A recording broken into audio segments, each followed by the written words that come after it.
Halo semuanya, selamat datang di channel saya, Dewi Digudi. Jadi di sini kita akan membahas sebuah topik yaitu bagaimana sih step-step kita agar kita bisa menjadi seorang front-end developer. Karena bagi kalian yang mungkin baru belajar atau baru masuk di bidang IT, kalian masih bingung itu kalian harus mulainya dari mana, terus nextnya itu kalian harus bagaimana. Jadi dulu juga ketika saya kuliah, saya mengalami itu.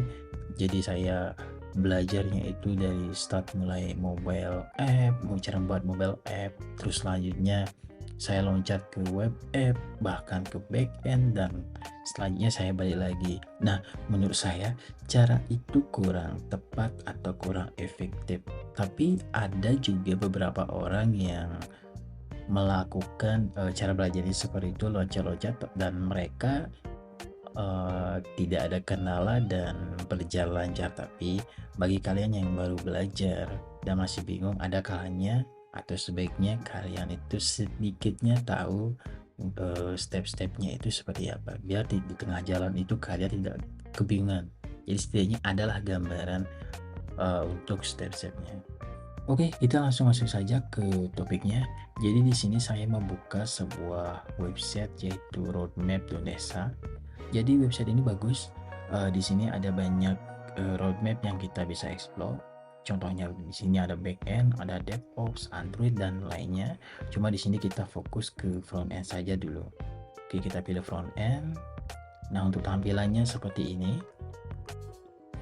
Di sini juga ada beberapa fitur, salah satunya itu kita bisa menandai step-step mana yang sudah kita kuasai atau sedang dipelajari, atau mungkin yang ada yang kita skip. Tapi ini kita diharuskan untuk login terlebih dahulu. Nah, oke, langsung masuk ke tahap awal. Jadi tahap awal untuk front end itu kita setidaknya tahu mengenai internet. Nah, di sini ada itu bagaimana cara internet itu bekerja, itu setidaknya kalian tahu. Terus itu HTTP-nya, maksudnya HTTP itu seperti apa, domain name, terus hosting, dan ini ada DNS, dan ini ada juga bagaimana browser itu bekerja. Jadi setelah baca sekilas tentang internet itu, baru kalian masuk ke kalau bisa dibilang ini sebuah pondasi atau struktur dari sebuah website. Itu ada HTML.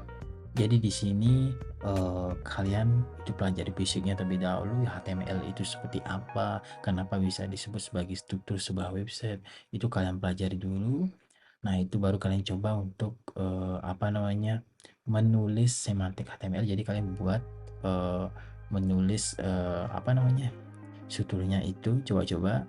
Terus kalian masuk ke form validation. Jadi kalian coba membuat sebuah form, contohnya seperti form login, itu kalian buat. Nah, di sana juga ada validasi seperti email dan password. Mungkin di form lain juga di register dan form lainnya kalian bisa coba-coba. Nah, lainnya ada juga accessibility dan SEO basics. Nah, setelah kalian tahu atau kalian punya dasar mengenai HTML, itu kalian bisa masuk ke CSS. Jadi CSS ini ibaratnya itu kita memberikan sebuah style ke struktur yang sudah kita buat.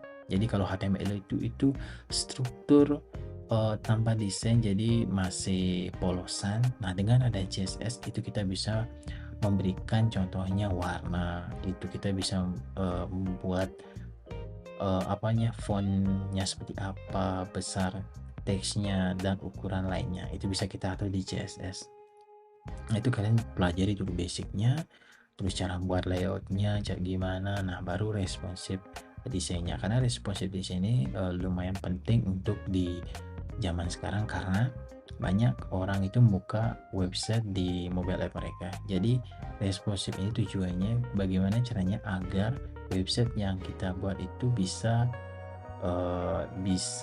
tampil dengan lancar di laptop maupun di mobile app. Karena biasanya website itu kan dibuka di laptop, cuma karena sekarang banyak dibuka mobile app, jadi kita diharuskan agar bisa membuat web yang kita buat itu agar bisa responsif. Oke, selanjutnya masuk ke JavaScript. Jadi JavaScript ini itu sebuah programming language di mana JavaScript ini memudahkan kita untuk memberikan sebuah fungsi atau membuat website kita itu lebih interaktif. Jadi misal di website itu ada button, misal login misalnya. Ketika klik login itu ada loading atau misalnya ada fungsi tertentu, atau mungkin setelah login itu ada memberikan alert atau apapun itu. Jadi ini lebih memudahkan kita untuk membuat fungsi tertentu di website kita.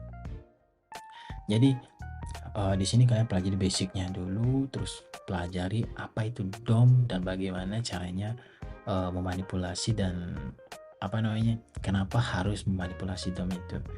Nah, terus ada Fetch API atau Ajax seperti itu. Jadi Fetch API ini itu kalau di website itu kan kita perlu sebuah data dari sebuah database di luar dari website kita. Ya contohnya misalnya data cuaca hari ini. Nah, jadi untuk kita mengakses itu ada sebuah jembatan.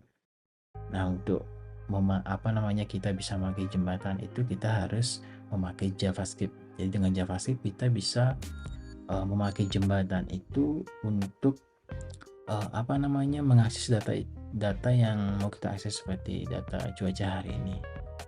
Nah, mungkin dari data cuaca ini dari data cuaca ini itu kita bisa dapatkan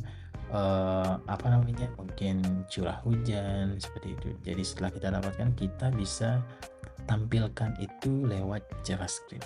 Nah, itu cara menampilkan itu berhubungan dengan learn DOM manipulation ini.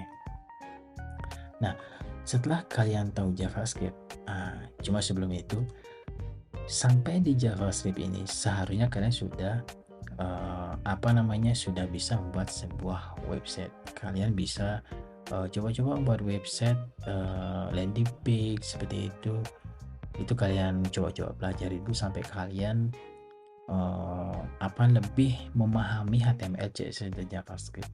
Nah, setelah kalian pelajari JavaScript, kalian bisa masuk ke version control system dan VJS hosting.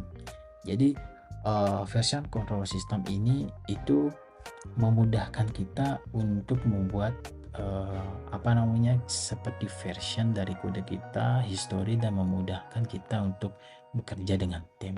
Jadi misalnya kalian mendapat tugas membuat fitur login dan register. Jadi kan pertama kalian buat dulu fitur login, terus kalian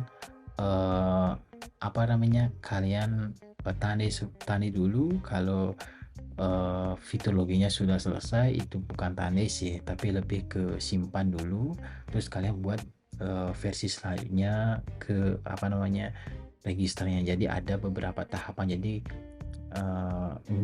bukan sekaligus kalian buat terus kalian kasih ke teman atau ke tim yang lain. Jadi dengan adanya version control system ini, kalian bisa bekerja berbarengan tim yang lainnya. Contohnya saya bekerja di halaman login, kalian bekerja di halaman register misalnya, mungkin yang lain bekerja di halaman homepage. Jadi nanti kalau sudah ada yang selesai, kita bisa gabungkan kode itu. Nanti di sana kita bisa lihat history saya itu ngerjain apa, terus ya perubahannya apa seperti itu. Jadi itu bisa memudahkan kita untuk manajemen perubahan-perubahan kode kita, ketimbang kita buatnya tanpa itu agak susah. Contohnya saya buat kode ini, terus saya kodenya kasih ke teman saya, terus kasih ke kalian seperti itu agak susah. Nah, ini bisa kalian kalian explore dulu sedikit ini. Terus ada GitHub, ada GitLab, ada Bitbucket. Ini kalian bisa coba dulu yang GitHub, coba explore. Nah, setelah kalian pelajari untuk version control system, kalian masuk ke package manager. Jadi ada kalanya di website yang kita buat itu kita perlu sebuah library. Jadi misalnya library untuk konversi mata uang gitu misalnya, itu kita perlu pihak ketiga. Nah, pihak ketiga itu kita bisa install melalui package manager ini. Itu ada npm, pnp, yarn. Itu ini kalian bisa pilih npm terlebih dahulu karena ini secara umum orang banyak pakai npm seperti itu. Nah, setelah kalian pakai apa namanya pelajari Package Manager, itu kalian bisa pilih framework. Nah, ini ada banyak, ada React, Vue.js, Angular, dan ada yang lainnya. Ini kalian pilih yang pertama dulu menurut saya. Karena di sini juga dari roadmap.sh dia merekomendasikan untuk React terlebih dahulu. Dan di samping itu React itu juga merupakan itu sebenarnya sebuah library JavaScript UI yang banyak dipakai oleh orang. Jadi kalau ada pilihan seperti ini, saya akan pilih React terlebih dahulu. Nah, setelah pilih framework, kalian masuk ke Writing CSS. Di sini kalian ada Tailwind, ada Redux UI, dan ada apa nih satu lagi, ZGN UI.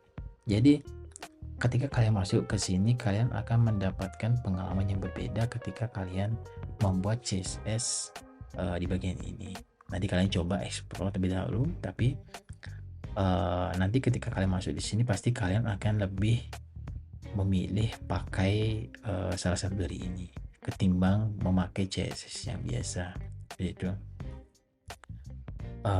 Terus kalian masuk ke CSS arsitektur. Ini lebih ke apa namanya, ke teori mungkin ya, ke teori atau ya arsitektur, bagaimana cara penulisan CSS, terus strukturnya seperti apa. Ini opsional. Ini mungkin kalian bisa ya pelajari ketika apa namanya, sambil pelajari lain mungkin kalian pelajari sedikit-sedikit aja. Jadi kalian harus pelajari lebih dahulu menurut saya.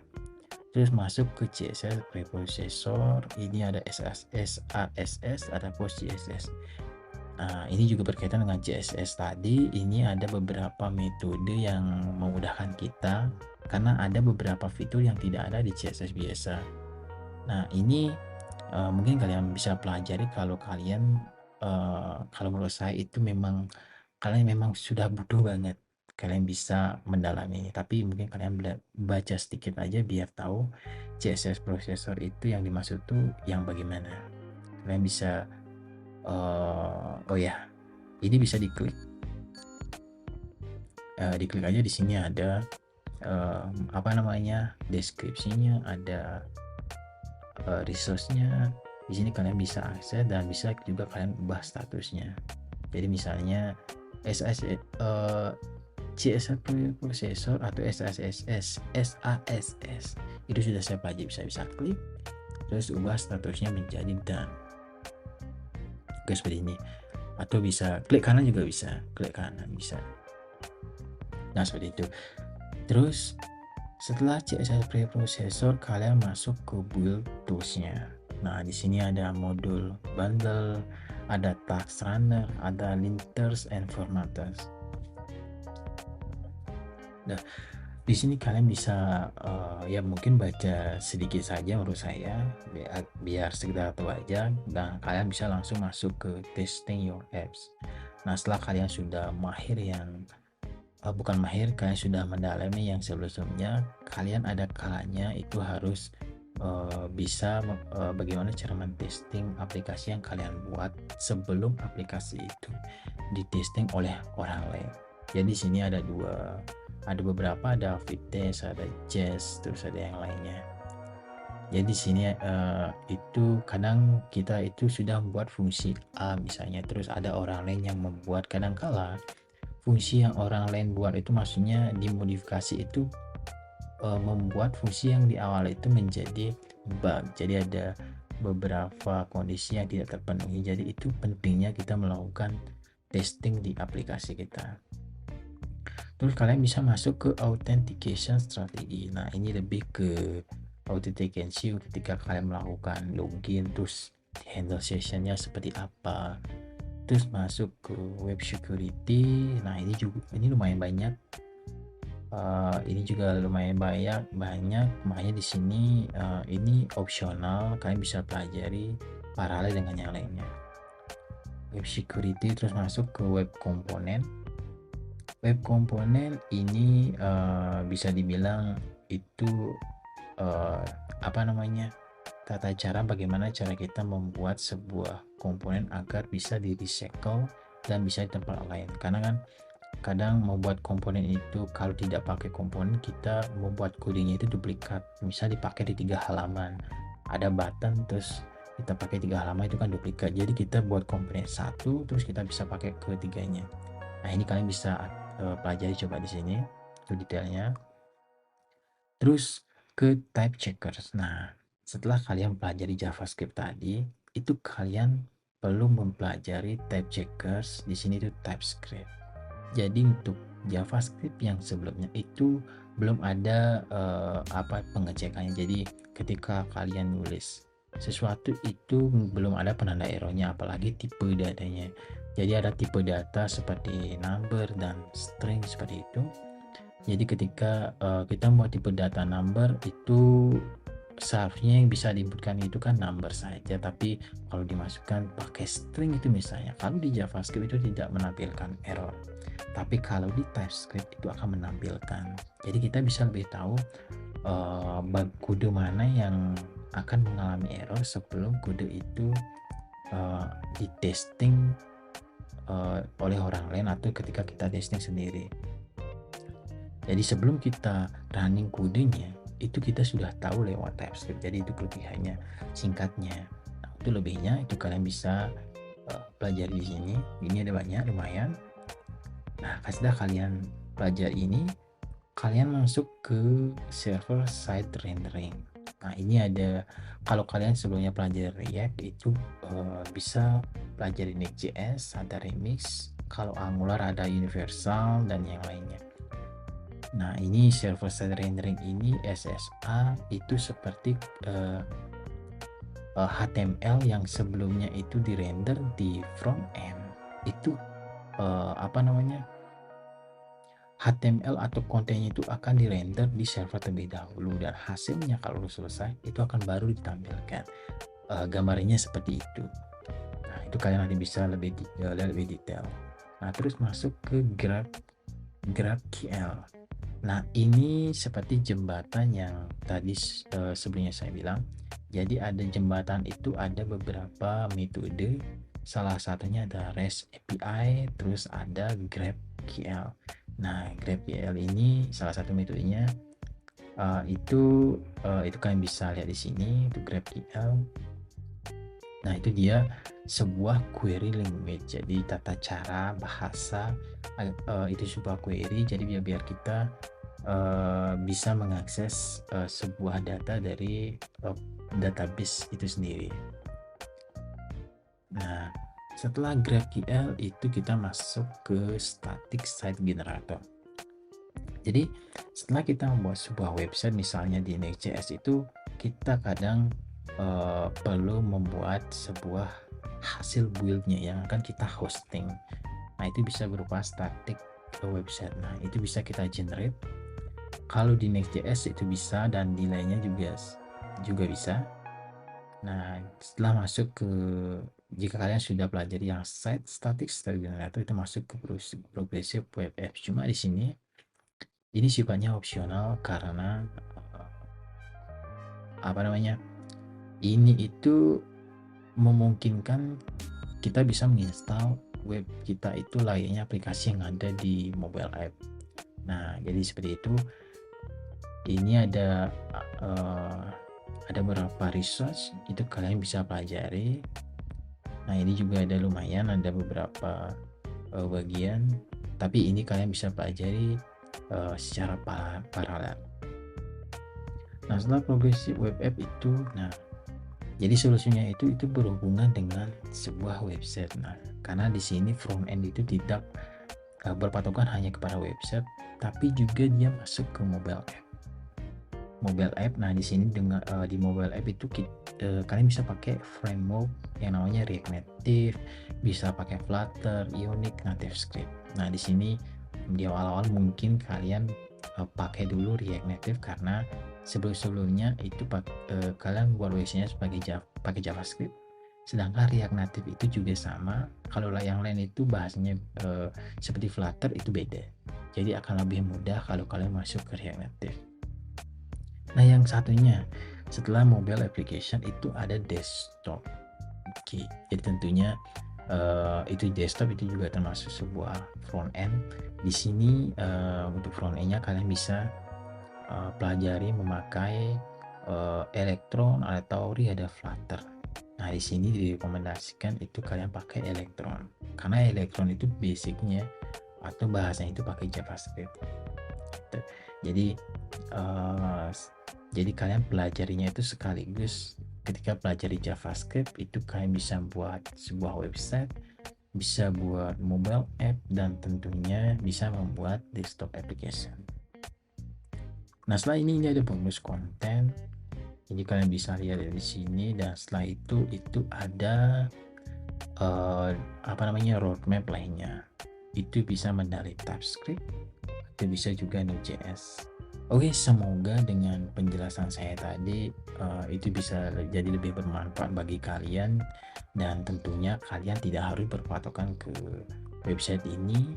Kalian juga bisa explore di beberapa referensi lainnya, atau mungkin di YouTube juga kalian bisa cari penjelasan, karena kan apa yang saya jelaskan belum tentu mudah dipahami, atau mungkin penjelasan saya ada yang kurang tepat. Jadi kalian bisa cari atau explore di tempat lain juga. Jadi minimal dengan adanya roadmap ini kalian setidaknya ada gambaran, oh ternyata tahap awal yang harus saya pelajari itu adalah seperti ini, dan nextnya seperti apa, dan terakhir seperti apa. Oke, sekian dulu dari saya. Sampai ketemu di video selanjutnya.